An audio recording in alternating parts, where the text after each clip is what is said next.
आत्ता मी शूज घालतो तिथं बसतो. हो आत्ता मी वेदव्यास गुफा जिथे व्यास राहायचे त्या गुफेमध्ये आले. आतून फोटो काढण्याची परमिशन नाही आहे म्हणून मी फक्त आतमध्ये एंट्रन्सपर्यंत तुम्हाला व्हिडिओ करून दाखवते. इथे आतमध्ये राहायचे. इथे विष्णू, नारद, वल्लभाचार्य, गणेश आणि व्यासांच्या मूर्ती आहेत. शाळीग्रामाच्या मूर्ती आहेत. इथे व्यास राहायचे आणि इथून गणेश गुफामध्ये रोज गणपतीला महाभारत सांगण्यासाठी जायचे. पुढच्या व्हिडिओमध्ये मी तुम्हाला सांगेन.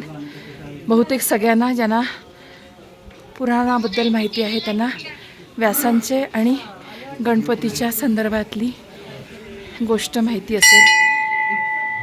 तरी देखील मी एक व्हिडिओ बनवेन आणि त्या व्हिडिओमध्ये याबद्दल आपल्याला माहिती सांगेन.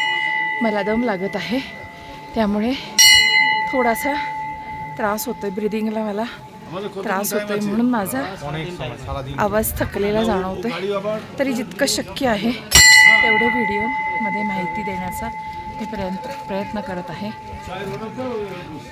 भारत की प्रथम चाय की दुकान, तिरंगा झेंडा, अत्यंत अभिमानाची गोष्ट. तिरंगा झेंडा दिसतोय.